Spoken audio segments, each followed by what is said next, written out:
네, 안녕하세요. 오늘 저희가 함께 좀 깊이 들여다볼 내용은요. 태초의 말씀, 요한복음 1장 강해라는 글입니다. 성경에서 가장 유명한 구절 중 하나죠. 요한복음 1장 1절부터 18절까지. 여기서 말씀의 의미가 뭔지, 또 예수님과는 어떤 관계인지, 그리고 생명과 빛 이런 개념들에 대한 해석을 제시하고 있습니다. 네, 맞습니다.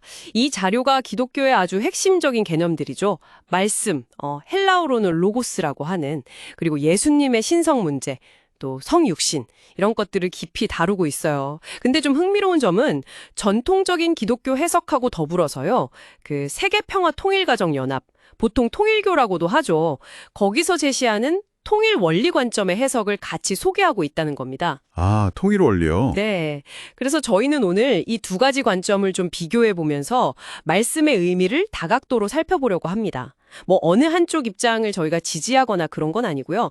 자료에 나온 다양한 해석을 그냥 충실하게 전달하는 데 좀 집중하려고 합니다. 좋습니다. 같은 성경 구조를 가지고도 이렇게 다르게 볼 수 있다는 점이 언제나 흥미로운 지점인 것 같아요.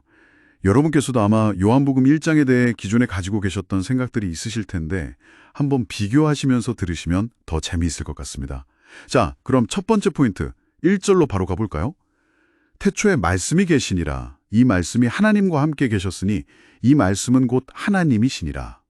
여기서 말하는 말씀, 이 로고스, 이걸 어떻게 이해해야 할까요? 네, 일단 전통적인 기독교 해석을 보면요. 이 말씀을 창조 이전부터 이미 존재하셨던 분으로 봐요. 그리고 본질적으로는 하나님과 동일하신 분, 바로 예수 그리스도로 해석합니다. 아, 예수님으로? 네.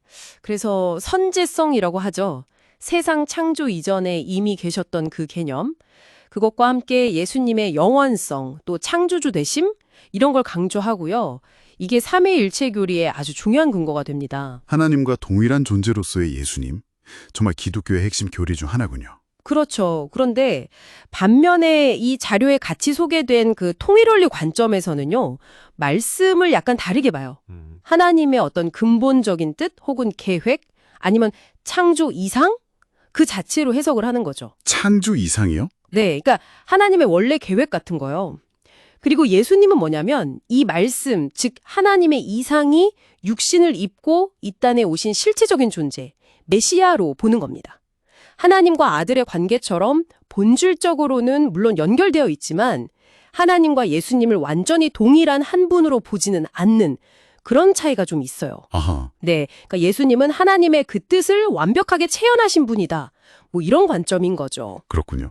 그러니까 한쪽은 말씀이 곧 하나님 자신, 즉 예수님이라고 보고 다른 쪽은 말씀은 하나님의 계획이나 이상이고 예수님은 그 이상을 실현하신 분이다. 이렇게 보는 거네요. 와, 이 차이가 예수님을 이해하는 데 정말 큰 영향을 주겠는데요? 맞습니다. 상당히 큰 차이죠. 그럼 4절로 넘어가서 그 안에 생명이 있었으니 이 생명은 사람들의 빛이라. 이 구절은 그럼 어떻게 연결될까요? 이것도 기본적인 의미는 비슷하게 해석할 수 있어요. 그 말씀, 그러니까 하나님의 뜻대로 사는 것이 참된 생명이다. 그리고 그것이 어둠과 같은 이 세상을 밝히는 빛과 같다. 이런 의미죠. 네네. 말씀 안에 있을 때 우리가 영원한 생명을 얻고 진짜 기쁨, 행복을 누릴 수 있다. 이런 메시지입니다. 자료에서 보니까 좀 인상적인 비유가 있던데요.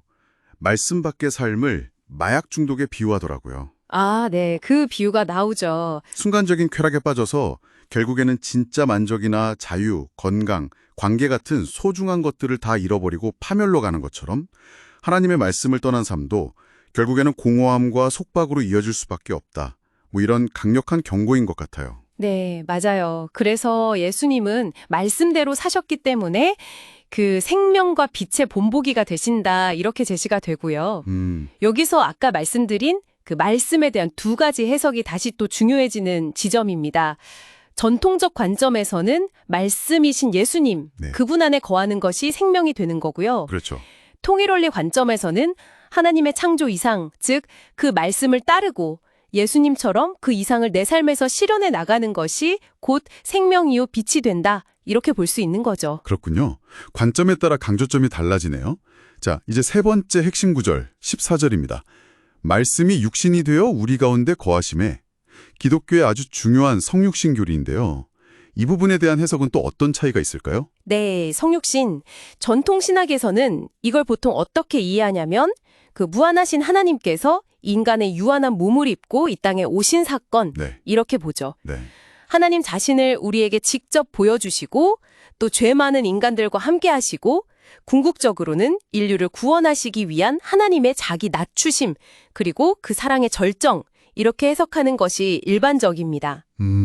하나님의 자기 낮추심과 사랑. 네.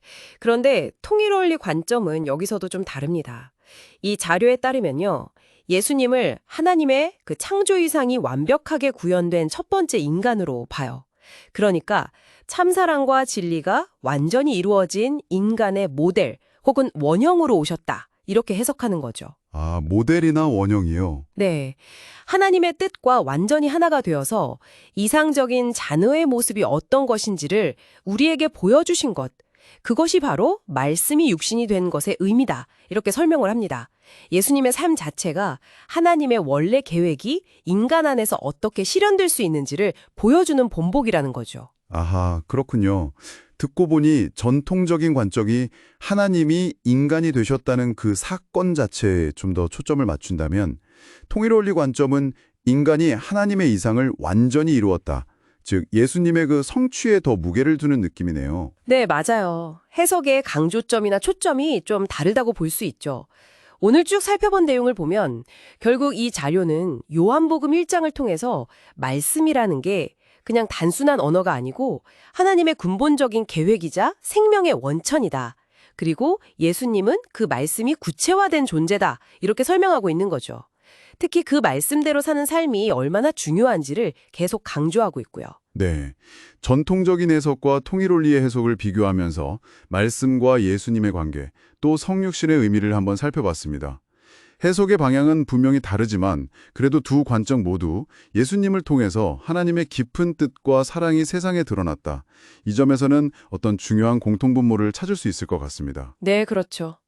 이런 다양한 해석들을 접해보는 것 자체가 우리의 이해의 폭을 넓혀주는 계기가 될 수 있다고 생각합니다. 네. 오늘 이 내용을 들으시면서 말씀이라는 개념에 대해서 여러분도 좀 새로운 생각을 해보셨기를 바랍니다.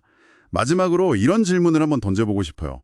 만약 요한복음에서 말하는 말씀이 단순히 우리가 읽고 아는 것을 넘어서서 내 삶 속에서 어떤 구체적인 모습, 즉 육신이 되어 나타나야 할 어떤 이상이나 원리 같은 것이라면 여러분 각자의 삶에서 그 말씀은 과연 어떤 모습으로 나타나고 있을까요?